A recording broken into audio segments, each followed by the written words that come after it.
মেয়েদের আসলে বিয়ে হয় না, একটা চাকরি হয়, যার কোনো অ্যাপয়েন্টমেন্ট লেটার হয় না।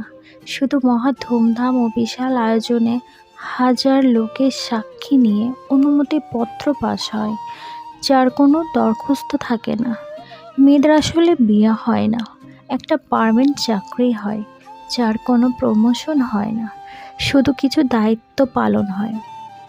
ভালো লাগুক বা না লাগুক, মন প্রাণ সেকে তার দায়িত্বগুলো পালন করতে হবে। সব কিছু উজাড় করে বুঝিয়ে দিতে হবে সে বড় দায়িত্বশীল। কিন্তু দায়িত্ব বুঝিয়ে দেওয়ার কেউ থাকে না।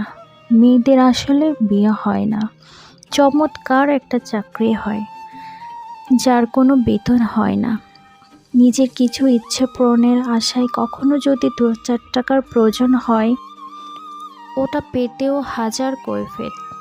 অথচ কারোর সাথে কষ্টগুলো ভাগাভাগি করতেও পারে না। মেয়েদের আসলে বিয়ে হয় না, খাওয়া পড়ার জন্য একটা চাকরি হয়, যার কোনো প্রভিডেন্ট ফান্ড নেই।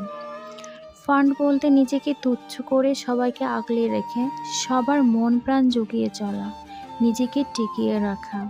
কিন্তু তবুও তার কোনো অভিযোগ থাকে না। মেয়েদের আসলে বিয়ে হয় না, সংসার নামে একটা অফিস হয়, যেখানে অবসরপ্রাপ্ত বলে কোনো জীবন নেই, নেই কোনো সহকর্মী বা পাশের টেবিলে কোনো সিনিয়র বড় ভাই। তবুও ভুল ধরা লোকের অভাব নেই, অভাব নেই অর্ডার করা লোকেরও, অভাব নেই ঝাড়ি দেওয়া লোকেরও। শুধু অভাব ভালোবাসার আর মেয়েটাকে বোঝার মতো মানুষের।